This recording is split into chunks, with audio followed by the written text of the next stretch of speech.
ایک تھی مانو بلی جو کسی کی چہیتی یا لاڈلی نہ تھی۔ اس نے شہر کے ایک کباڑ خانے میں آنکھ کھولی اور پھر اپنی ماں اور دوسرے بہن بھائیوں کے ساتھ مختلف جگہوں کی تبدیلی کے بعد ایک قصاب کی دکان کے پاس گندے نالے پر رہنے لگی۔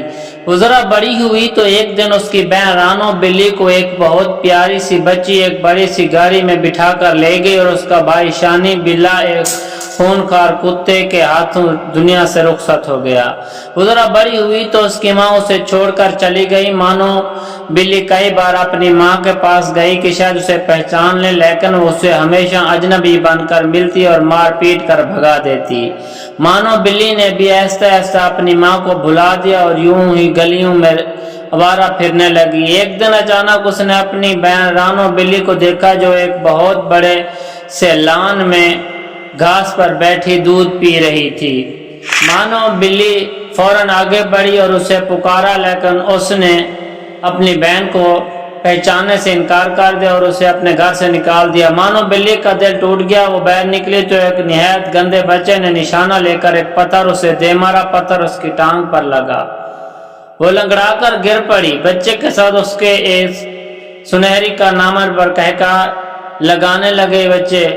مانو بلی بہت بڑی مشکل سے اٹھی اور اپنی زخمی ٹانگ کے ساتھ بھاگ کھڑی ہوئی کہ کہیں بچے بھی پتھر لے کر اس پر اپنا نشانہ نہ آزمانے لگے۔ اسے انسانوں پر غصہ آنے لگا کہ وہ کس دیدہ دلیری سے ہم جیسے معصوم جانوروں پر ظلم کرتے ہیں اور انہیں کوئی کچھ نہیں کہتا۔ دوستو، تو ہمیں بھی ان بے زبان جانوروں پر ظلم نہیں کرنا چاہیے، ہمیں انہیں کچھ نہیں کہنا چاہیے۔ تو اپنی زخمی ٹانگ کے ساتھ ایک گھر میں داخل ہوئی تو وہاں ایک مہربان بچے سے اس کا واسطہ پڑا۔ بچے کو اس کی حالت پر بہت ترس آیا۔ کچھ دیر بعد اس کے لیے ایک پیالے میں دودھ لے آیا۔ مانو بلی پہلے تو جھجکی، اسے بھوک بھی زور کی لگی ہوئی تھی۔ اس نے بچے کی طرف دیکھا جو دور جا کھڑا ہوا تھا۔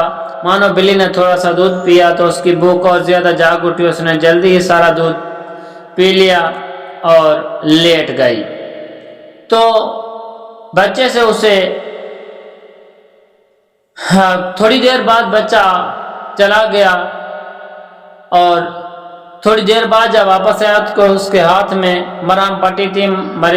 مرہم پٹی ہونے کے بعد مانو بلی کو کچھ سکون ہوا تو وہ سو گئی۔ اگلے دن بچہ اسے اپنے گھر لے گیا۔ اس کے والدین بھی اسے مہربان ہونے لگے، اسے طرح طرح کی غذائیں کھلاتے، اسے اچھا رکھتے، اور بلی نے بھی اپنا حق ادا کیا اور وہاں کے سارے چوہوں کو مار بھگایا۔